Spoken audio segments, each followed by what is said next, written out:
Bonjour, bienvenue dans cette vidéo. Aujourd'hui, je réponds à la question de Carole qui me dit « J'ai absolument besoin de sauver mon couple, que dois-je faire ?» Donc, c'est une question qui peut revenir souvent. On a souvent envie de sauver le couple. Ce qui est important à comprendre, c'est que dans un couple, c'est logique, mais on est deux. Donc, sauver un couple, ça ne se fait pas tout seul, ça se fait à deux. Si vous avez la volonté d'eux, mais qu'en face, votre mari ou votre femme n'a pas cette volonté-là, je suis désolée de vous dire que le couple est perdu. Mais si les deux sont OK avec ça, alors ce que vous pouvez faire, effectivement, pour sauver votre couple, c'est déjà ne plus avoir besoin de votre mari. Voilà. Ça paraît contre-intuitif ce que je suis en train de vous dire, mais c'est tout à fait juste. À partir du moment où vous avez besoin de lui, vous êtes en dépendance par rapport à lui. Voilà, entendez bien ça. À partir du moment où vous avez besoin de lui, vous êtes donc en dépendance par rapport à lui. Donc aujourd'hui, pour pouvoir répondre à cette question-là, on va faire la différence entre le besoin et l'envie. Avoir besoin de quelqu'un et avoir envie de quelqu'un. Et là, c'est pour le couple, donc c'est pour votre mari ou votre femme. À partir du moment où vous vous sentez perdu sans lui ou sans elle, ça vaut pour les deux évidemment. Si vous vous sentez perdu sans lui ou sans elle, si vous l'appelez ma moitié, si quand il ou elle est là, vous vous sentez seul, vous vous ennuyez et vous n'êtes pas bien, et bien là, il y a de très fortes chances pour que vous ayez besoin de votre partenaire pour pouvoir vivre. Et ça va être très très difficile, surtout quand le couple va mal. Et souvent, le couple va mal à cause de ça. Pourquoi ? Bien, tout simplement parce qu'on s'est tellement appuyé sur l'autre, parce qu'on a tellement eu besoin de l'autre, que du coup, l'autre, il s'essouffle. C'est comme si on fait une randonnée, on part sans sac à dos, on est bien, on est sur notre sentier de chemin amoureux, et puis d'un coup, on se retrouve à porter un sac à dos de l'autre, c'est-à-dire que l'autre, il a besoin de nous, donc on porte un sac à dos. Ok, tant que ce sac à dos est pas trop lourd, tant qu'on ne nous demande pas de porter un sac à dos trop intense, trop chargé, ça va, mais au plus on va avancer sur ce chemin amoureux, au plus ça va être lourd, parce que vous le savez sûrement, porter 5 kilos sur le dos, c'est pas très lourd, mais au bout de 20 km, ça commence à faire très très lourd. Si on pouvait se délester de ça, ça nous ferait plaisir. Et encore plus quand on est dans la durée, c'est-à-dire que chaque kilo qu'on va mettre sur son dos, ça va devenir vraiment des gros fardeaux.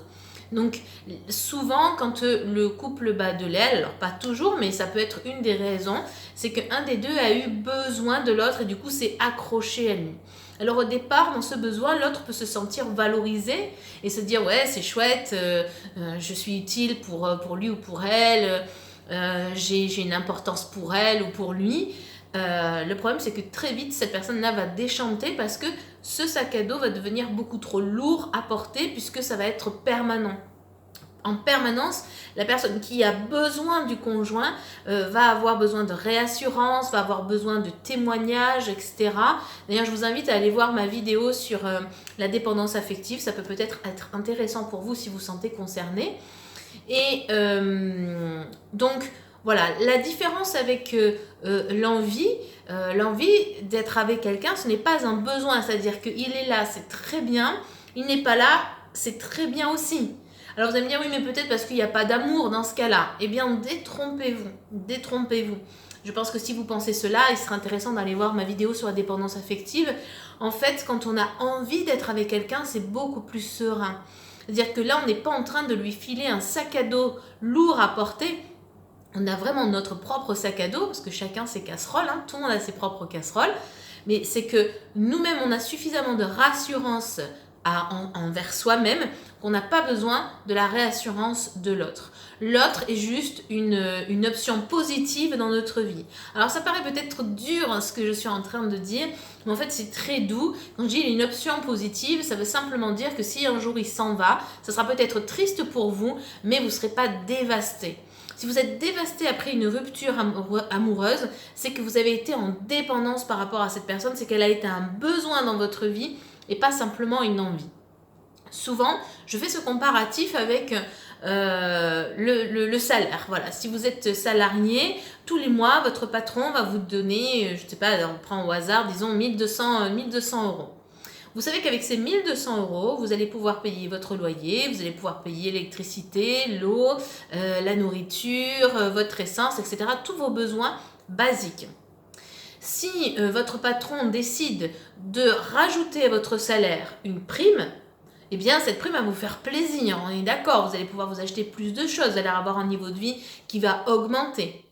Mais le jour où votre patron décide d'enlever cette prime, évidemment, vous n'allez pas forcément être très content, vous allez peut-être râler, etc. Parce que du coup, vous n'allez plus avoir cette prime, donc vous allez avoir un niveau de vie qui descend. Néanmoins, votre salaire de base est toujours là, c'est-à-dire que vous êtes toujours en sécurité. Eh bien, pour moi, c'est la même chose entre besoin et envie. C'est-à-dire, le besoin, c'est de se donner ce salaire de 1200 €.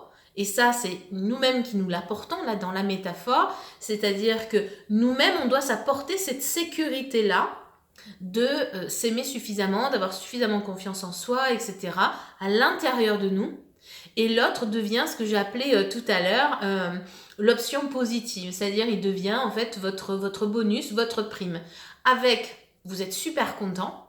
Sans, c'est triste. Mais ça ne vous déstabilise pas dans votre vie, votre loyer sera toujours payé, vos factures sont toujours payées et vous serez toujours en sécurité. Si l'autre, au contraire, devient un besoin, c'est-à-dire que du coup, il fait partie de votre salaire, c'est-à-dire que s'il est la moitié de votre salaire, vous n'allez pas pouvoir le lâcher parce que vous n'allez plus être en sécurité à ce moment-là. Donc, c'est à vous de combler ces autres 600 €, on va dire, vous-même pour que l'autre ne soit plus un besoin, mais qui reste simplement une envie. Voilà, j'espère que cette vidéo vous aura plu. Si c'est le cas, je vous invite à la liker et à la partager, peut-être avec des gens que vous pensez que ça pourrait leur être utile. En attendant, je vous invite à me suivre sur ma chaîne YouTube qui s'appelle Laetitia Gély, tout simplement, comme mon site internet où vous pouvez me retrouver sur laetitia-gély.fr. Voilà, je vous dis à bientôt dans une prochaine vidéo. Si vous avez envie que je parle d'un autre sujet ou d'un autre thème, n'hésitez pas à me laisser ça en commentaire et je me ferai un plaisir de réaliser d'autres vidéos pour vous. En attendant, je vous souhaite une excellente journée, prenez soin de vous et à bientôt. Bye bye.